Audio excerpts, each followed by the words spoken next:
Hi everybody, Paul here again. Knowing how to solder copper pipe is a valuable skill, and it's easy to learn how to do. However, in order to make a good soldered joint, you need to avoid a lot of common mistakes. If you apply everything shown in this video, I promise that you'll be soldering copper pipe like a pro in no time. So let's get started. Soldering mistake number 1 is using a saw blade to cut copper pipe. Yes, a hacksaw can cut copper pipe, but I would never recommend it. Using a hacksaw is harder to control, requires more time and effort, creates more jagged edges, and makes it more difficult to make a straight cut. Using a hacksaw also has a tendency to apply too much pressure on the saw blade. Due to the softness of copper, this has a tendency to cause the copper pipe to become deformed and no longer perfectly round on the end. I would also never recommend using a Sawzall or any kind of power reciprocating saw for some of the same reasons.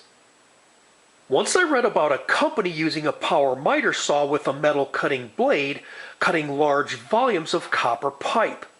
What they reported were random problems with the copper pipe becoming deformed and no longer perfectly round on the end, so I would never recommend using a power miter saw. When soldering copper pipe that's deformed on the end to a fitting, the solder may not properly fill the gap between the pipe and fitting. This may create a weak connection that's prone to leaks. Using a special pipe cutter tool will make fast, smooth cuts by rotating it around the copper pipe. No matter what type of pipe cutter you use, be sure the blade is sharp so that it does not deform the copper pipe. If the blade is dull, be sure to replace it. This is by far my favorite pipe cutter. You simply snap it over the copper pipe and turn it clockwise.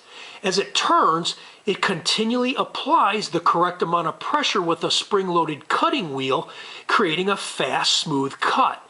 This particular one is for 1/2-inch copper pipe. They're also available for 3/4 inch and 1-inch copper pipe.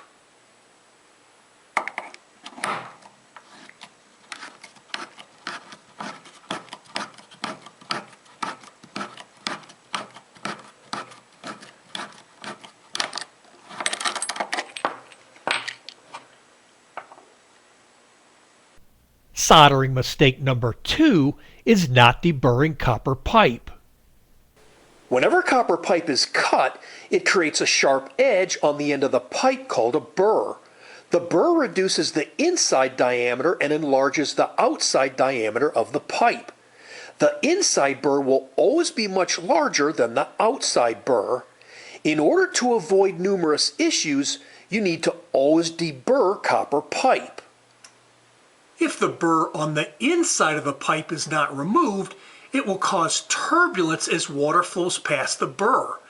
This can reduce water pressure, cause particle suspension, increase noise, and wear away the inside wall. This is a cross-sectional picture showing the inside of a copper pipe that was not deburred on the inside. The blue arrow shows the water flow direction. Notice how the inside wall of the pipe and the fitting are wearing away. If the burr on the outside of the pipe is not removed, it can prevent a proper seal with the fitting and cause a weak connection that's prone to leaks. If the burr on the outside of the pipe is not removed, it can also damage the O-ring seal on a push fitting and cause leaks. Personally, I found the best way to remove inside burrs is to use a special deburring tool like this one, which has a rotating cutting blade. It removes burrs really fast, it's very easy to use, and leaves a nice smooth surface. Be sure the blade is sharp and that it's replaced when it becomes dull. Whenever deburring the inside of copper pipe, always point the end of the pipe downward so that the metal shavings from the burr fall out. For demonstration purposes only, I'm going to point the end of the pipe upward a little so that you can see this demonstration better. While firmly holding the pipe with one hand, Insert the blade with the other hand into the pipe and rotate it around the inner wall clockwise or counterclockwise to shave off the burr.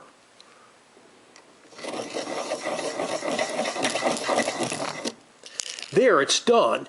The burr has been completely removed. Personally, I found the best way to remove outside burrs is to use what's called plumber's abrasive sandcloth.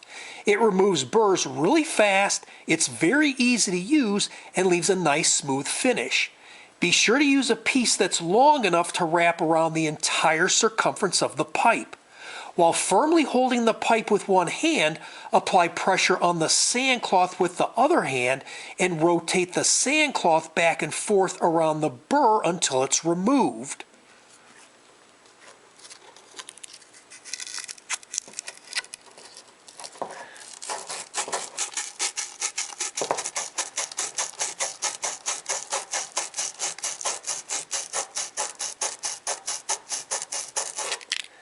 There, it's done. The burr has been completely removed. Soldering mistake number 3 is not cleaning the surfaces being soldered. Cleaning the surface of the copper pipe and copper or brass fitting is necessary in order to remove all oxidation. The surface needs to be cleaned until it has a bright finish. This will then allow the solder to properly bond the surfaces together. One way to clean copper pipe is to use plumber's abrasive sandcloth. Be sure to use a piece that's long enough to wrap around the entire circumference of the pipe. While firmly holding the pipe with one hand, apply pressure on the sandcloth with the other hand and rotate the sandcloth back and forth around the end of the pipe.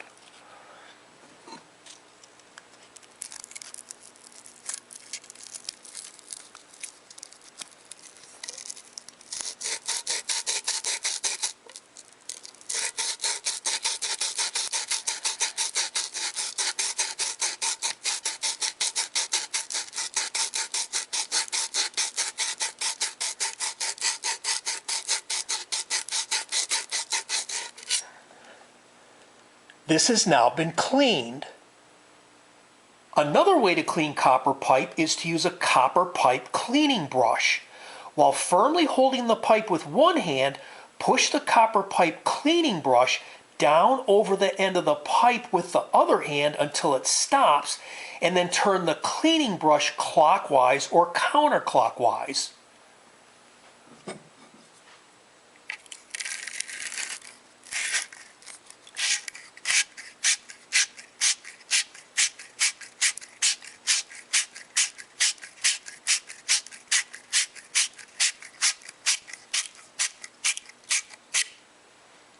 This has now been cleaned. To clean the inside of the copper or brass fitting, you can use plumber's abrasive sandcloth or a copper brass fitting cleaning brush.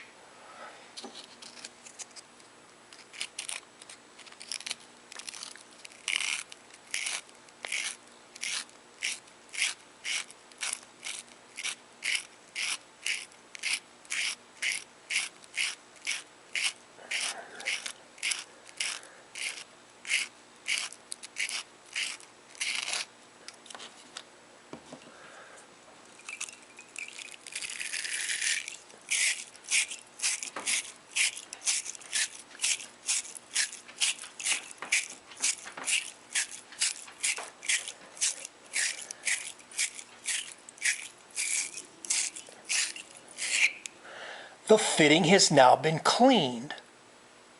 One huge caveat is do not clean the surface until it's ready to be soldered. Once the surface is cleaned, do not touch it with your hands or fingers, which contain natural acids. Also, do not allow the clean surface to touch anything dirty. Next, fully seat the pipe into the fitting to check for fit and to make sure the clean surface on the pipe extends past the end of the fitting. If it does not, remove the pipe and clean the pipe further down.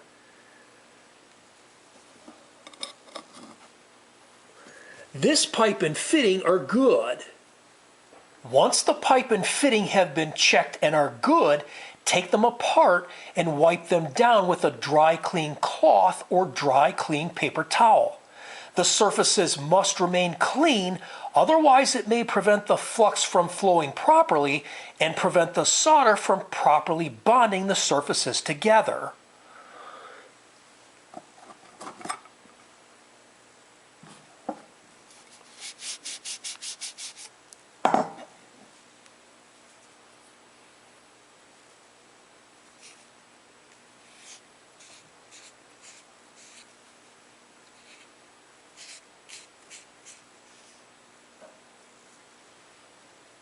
Soldering mistake number 4 is the improper use and application of flux paste.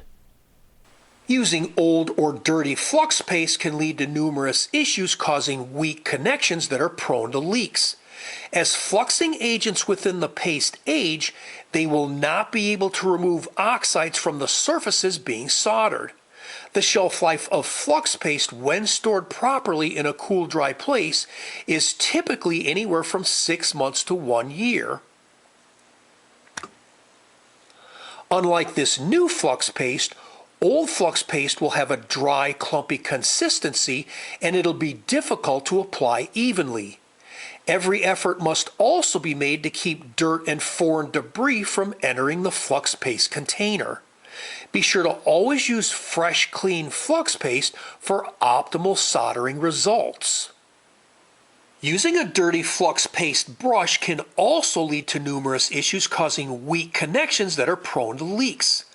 Using a dirty brush will contaminate the flux paste container, so every effort must be made to keep the brush clean. Flux paste contains acids that break down the bristles on the brush, so once a soldering job is completed, throw it out. Also be sure to store new brushes in some kind of bag or container so that they don't get dirty. I like to use a plastic Ziploc baggie. Flux paste is an acidic chemical compound that helps prepare metal surfaces for soldering. It removes oxidation, seals out air, improves the flow of solder into the joint, and helps the solder adhere to the copper or brass surfaces. Always apply a thin, even layer of flux paste with a special flux paste brush to a clean surface of both the copper pipe and the copper or brass fitting prior to soldering. Be sure the flux paste covers the entire area where the pipe and fitting meet. Be careful not to apply too much flux paste, as this can cause numerous issues, including too much solder flowing down inside the fitting. Never use your finger to apply flux paste. The natural acids on your finger will cause a chemical reaction with the flux paste and cause adhesion issues to the copper or brass surfaces. Also be careful not to get flux paste in your eyes, and be sure to keep it out of reach of children. Once the flux paste has been applied to the pipe and fitting, immediately join the pipe and fitting together. Be sure to wipe off any excess flux paste on the outside of the joint, pipe, and fitting.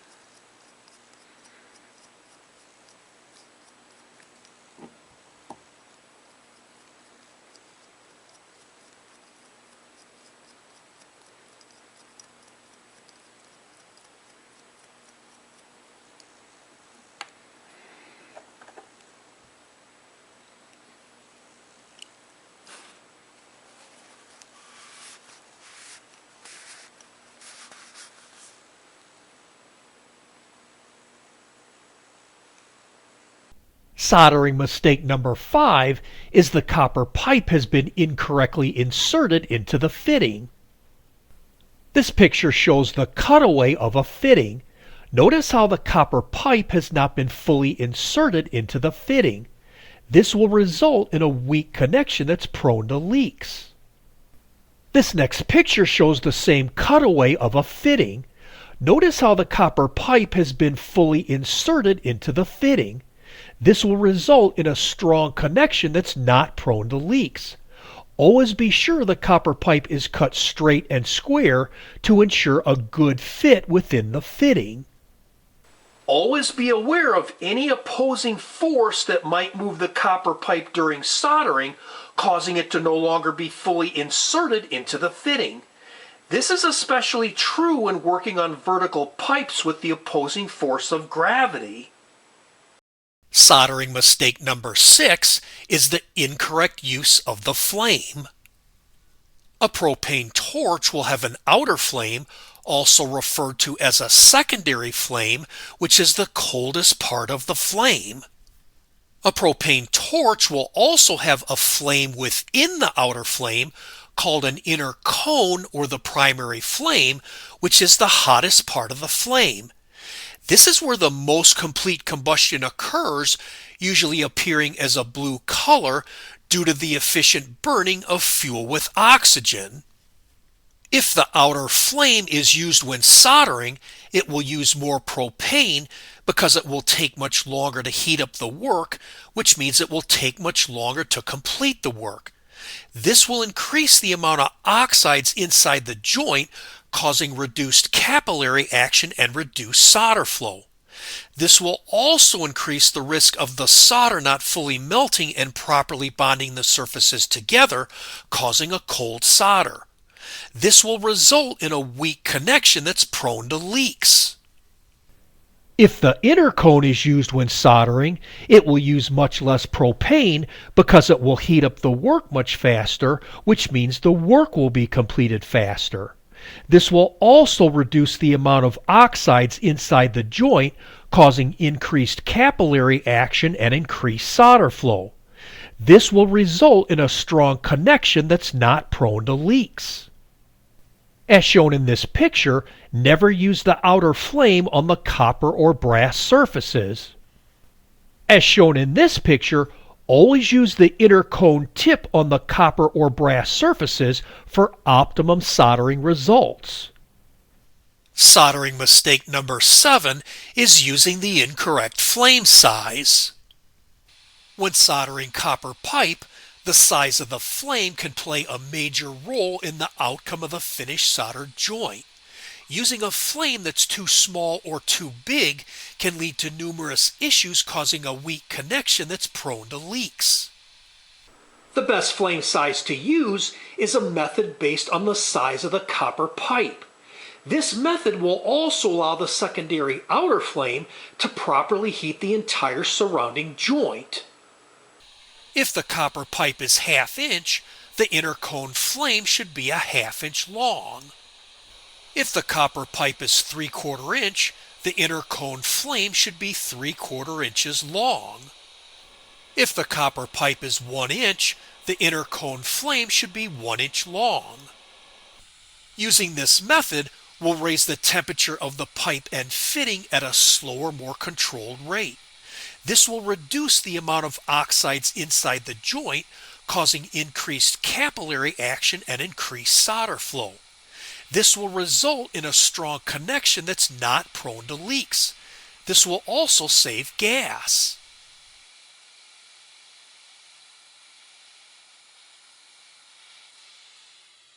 Here you can see using a 1/2 inch flame on the 1/2 inch copper pipe completely filled in the joint with solder. Using a larger flame will raise the temperature of the pipe and fitting at a much faster rate, which can cause overheating. Overheating will increase the amount of oxides inside the joint and start burning away the flux paste. This will result in reduced capillary action and reduced solder flow, causing a weak connection that's prone to leaks.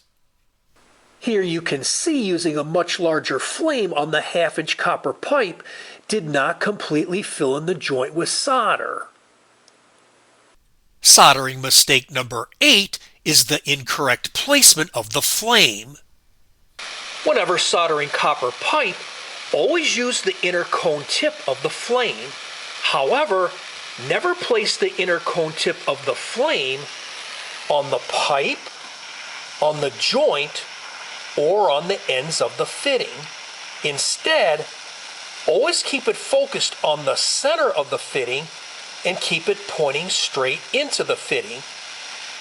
Do not point the flame on an angle toward the ends of the fitting. The reason for this is the solder will be drawn toward the hottest area, so when the solder flows into the joint, the solder will be pulled down into the fitting. Also, whenever soldering a straight union fitting on a horizontal run, always place the flame centered on the bottom of the fitting. This will take advantage of heat naturally rising and help spread the heat more evenly. Soldering mistake number 9 is not knowing when it's hot enough to melt the solder. One of the most common questions asked is, how do I know when the copper pipe and fitting are hot enough to melt the solder? The first sign to look for that the temperature is getting close to melting the solder is you'll see the flux paste start to bubble from the joint as you heat the fitting. If the flux paste turns black, then it's been overheated and needs to be taken apart, cleaned, and refluxed. The second sign to look for that the temperature is getting close to melting the solder is you'll see a subtle green hue in the flame around the joint as you heat the fitting. The green color comes from the flux paste, which chemically reacts with the copper at high temperatures. However, if the green hue becomes too intense or appears prematurely, it could mean the flux paste is being overheated or there's some other issue with the flux paste. The best sign and the best temperature gauge is when the solder melts and flows into the joint. Instead of looking and waiting for signs that the temperature is getting close to melting the solder, use this other foolproof technique instead. As soon as the flame has been applied to the fitting, hold the solder against the joint and keep it there. As soon as the copper pipe and fitting reach the correct temperature, the solder will melt and flow into the joint. This technique will also prevent the possibility of waiting too long and applying the solder to an overheated joint. Soldering mistake number 10 is incorrect use of the solder. In order to obtain maximum performance from the solder, only use the tip of the inner cone flame with the proper length and placement on the center of the fitting. If the fitting is underheated or overheated, the solder will not flow properly into the joint. At no time should the outer flame or the inner cone flame ever come in direct contact with the solder and melt it. Applying the flame directly to the solder will not allow the solder to flow into the joint and properly bond the copper pipe and copper or brass fitting together. The best way to keep the flame from being in direct contact with the solder is to always keep the solder on the opposite side of the flame. The solder should only melt when it comes in direct contact with the joint between the copper pipe and the fitting. It's also very important that the correct amount of solder is used. As shown on the left side of this picture, if too little solder is added to the joint, the solder will not fully fill the space between the pipe and the fitting. This will cause a weak connection that's prone to leaks. As shown on the right side of this picture, if too much solder is added to the joint, it will cause a buildup of solder inside the fitting.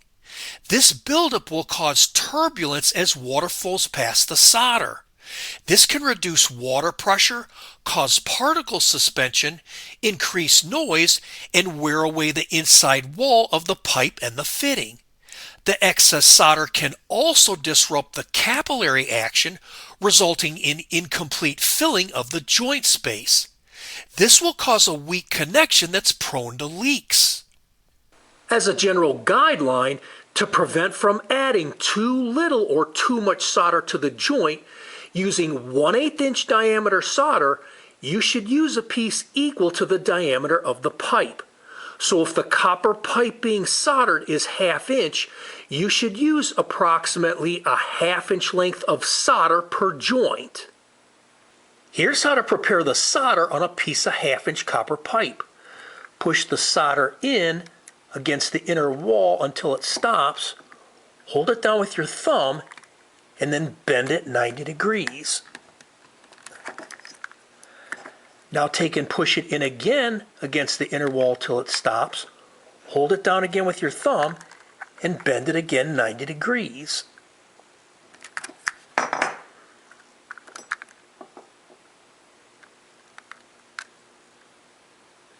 Now I have 2 marked lengths of 1/2-inch solder which I can use on both ends of the fitting at the same time.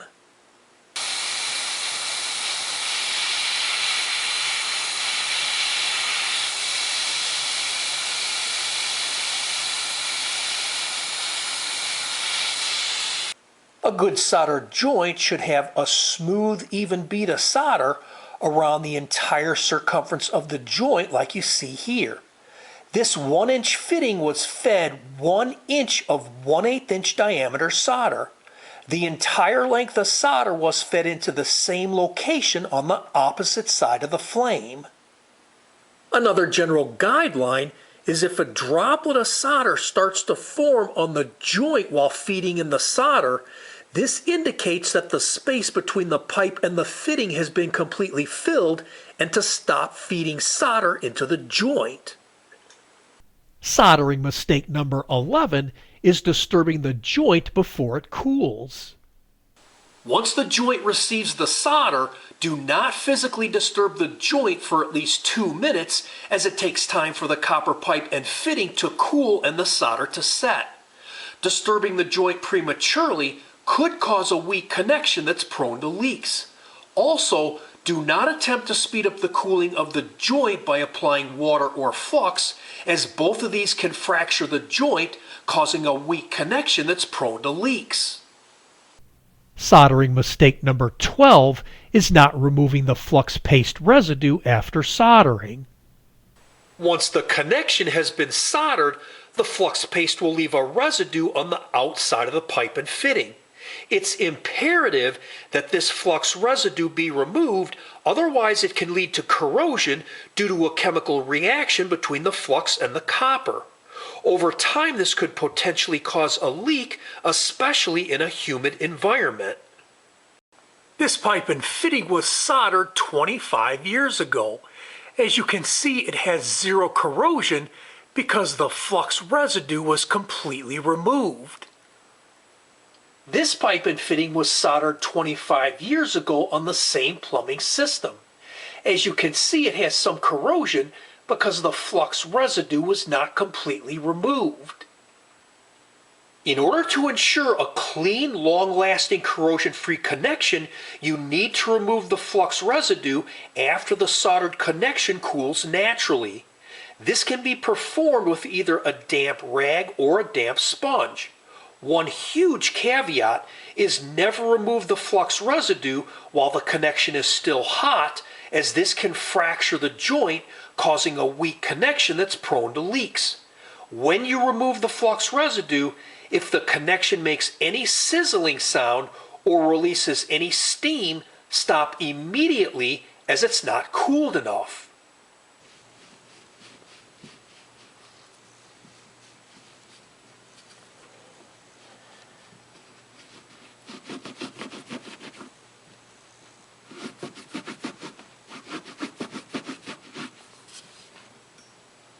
Soldering mistake number 13 is not properly supporting the copper pipe.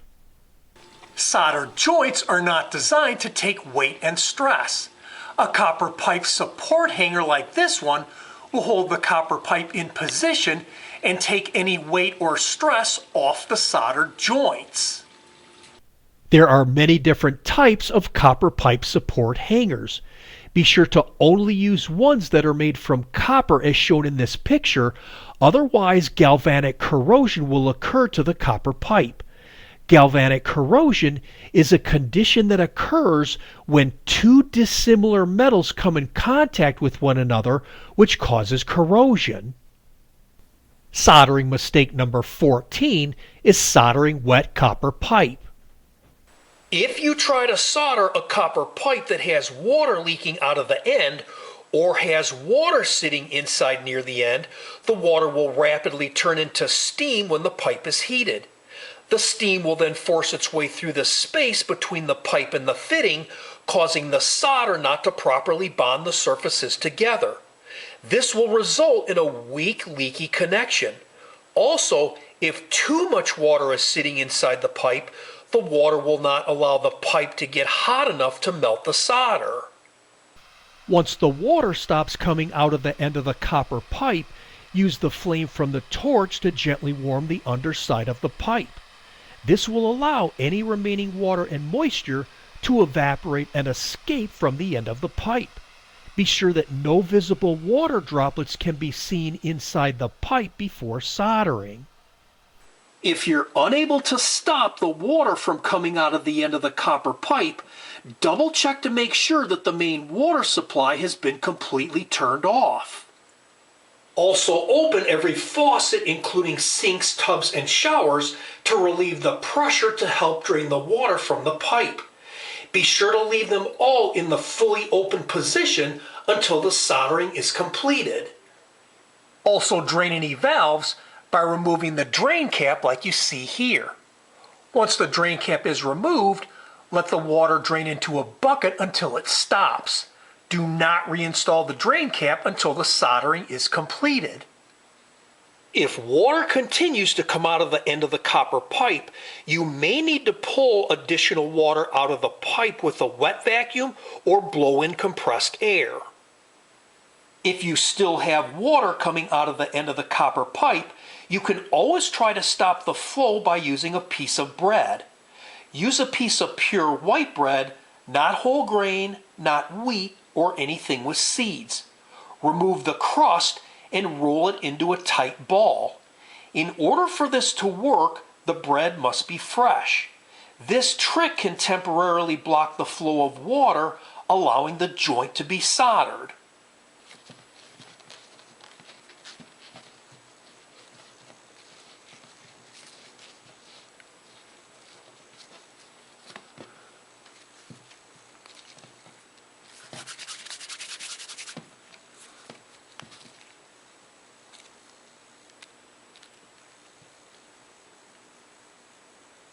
Before pushing the bread into the copper pipe, be sure the end has been deburred on both the inside and outside, and everything else is ready, as you'll need to perform this as quickly as possible.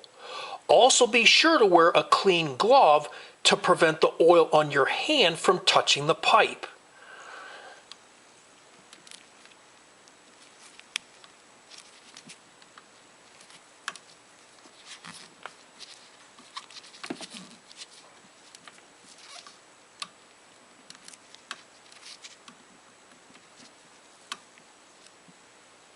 Once the bread has been pushed in, push it down further at least another 3 inches with the end of a drill bit or a pencil.